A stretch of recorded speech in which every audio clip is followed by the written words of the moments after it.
Et je suis actuellement en train de marcher vers Bourges pour soutenir la lutte du peuple palestinien qui demande son autodétermination politique et le droit de vivre sans être colonisé et bombardé. Cette comédienne de 27 ans marche de Paris à Marseille à la rencontre des citoyens pour sensibiliser à la cause palestinienne et récolter leurs témoignages. Quelque chose qui est vraiment unanime depuis le départ, c'est que beaucoup de gens ont peur de s'exprimer sur cette situation.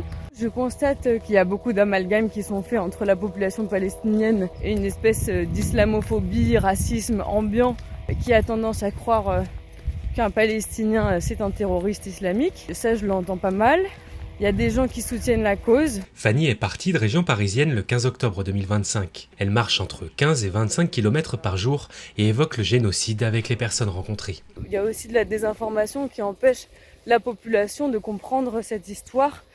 Et beaucoup de gens pensent encore que c'est une guerre de religion qui dure depuis 2000 ans, alors qu'en fait c'est un problème colonial qui a 100 ans. Si certains l'accueillent chez eux pour la nuit, d'autres sont plus hostiles. Les gens peuvent être très agressifs devant ce drapeau,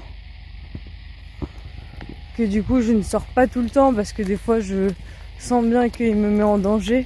Je me prends des doigts d'honneur ou des réflexions désagréables. J'ai eu un camion qui m'a foncé dessus quand même à toute allure en me hurlant dessus. Son périple partagé sur les réseaux sociaux vise aussi à financer une nouvelle vague de bateaux de l'association Thousand Madlines to Gaza. Fanny espère arriver fin novembre à Marseille. Et depuis Marseille, je jette une bouteille à la mer en direction de la Palestine avec un espèce de manifeste pour la paix et la fraternité que je fais signer aux gens que je rencontre.